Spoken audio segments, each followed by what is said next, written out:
Mga kapatid, sino po sa inyo ang nagpapasalamat kapag mayroong problema?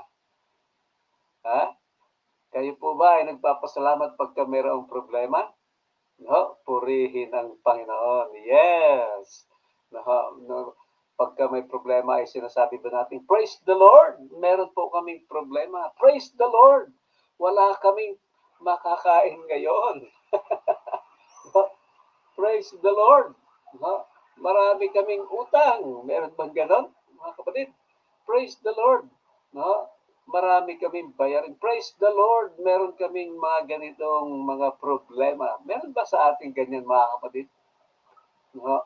Sa totoo lang, against the nature natin yan eh. No?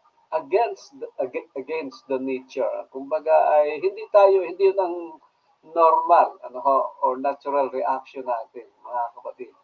Pero it really helps, mga kapatid, sa totoo lang. Kasi yan po isa sa ating mga pag-uusapan ngayon. Kaya kahit po may mga problema natin, may mga problema tayo, ay parang tulad ba ng awit na madalas natin kinakanta, I thank you, Lord, for the trials that comes my way. In that way, I can grow each day. Magandang awitin natin yan siguro sa susunod, mga kapatid.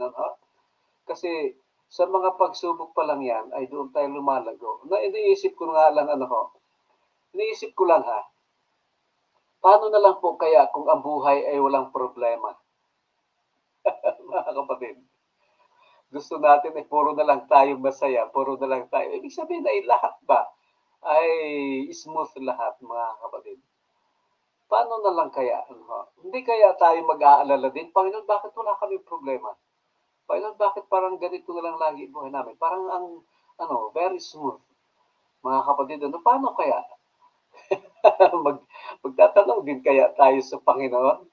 Parang hindi, baka nga makalimutan pa natin ang Panginoon kasi walang mga pagsubok sa ating pananampalataya.